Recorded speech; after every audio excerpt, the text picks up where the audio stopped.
కావ్య రాజు దగ్గరికి వచ్చి, మీ భార్యగా నా పాత్ర అయితే ముగిసిపోయింది. నేను ఇంక బయటకు వెళ్ళిపోవాలనుకుంటున్నాను అని చెప్పేసి అయితే అంటూ ఉంటుంది. ఆ మాటలు వినగానే అక్కడ ఉన్న రాజు అయితే ఏమీ మాట్లాడకుండా సైలెంట్‌గా అయితే ఉండిపోతూ ఉంటాడు. అది చూడగానే అక్కడ ఉన్న కావ్య అయితే ఇక సెలవు అని చెప్పేసి అక్కడ దండం పెట్టేసి వెళ్ళిపోతూ ఉంటుంది. అది చూడగానే అక్కడ ఉన్న వాళ్ళ బామ్మగారు, ఇంట్లో ఉన్న వాళ్ళందరూ అయితే ఒక్కసారిగా షాక్ అయిపోతూ ఉంటారు.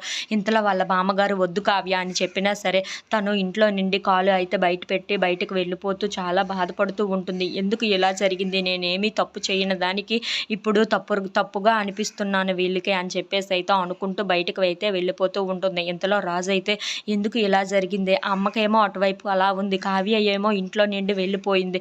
ఇప్పుడు ఏం చేయగలను నేను అని చెప్పేసి అయితే చాలా బాధపడుతూ ఉంటాడు. ఇంతలో అక్కడ ఉన్న కావ్య మాత్రం ఇంటి నుండి బయటికి వెళ్ళిపోతూ అక్కడ ఉన్న ఇంటిని, వాళ్ళ కుటుంబాన్ని అయితే అలా చూస్తూ అయితే బయటికి చాలా బాధపడుకుంటూ వెళ్ళిపోతూ ఉంటుంది. ఇంతలో అక్కడ ఉన్న కావ్య అయితే నేను ఏమీ నేరం చేయలేదు, ఏమీ తప్పు చేయలేదు, కానీ ఈ శిక్ష అనుభవించవలసి వస్తుంది. ఇక నేను మరి ఇంటికి రాదలుచుకోలేదని చెప్పేసి అయితే వెళ్ళిపోతూ ఉంటుంది. If you like this video please like, share and subscribe.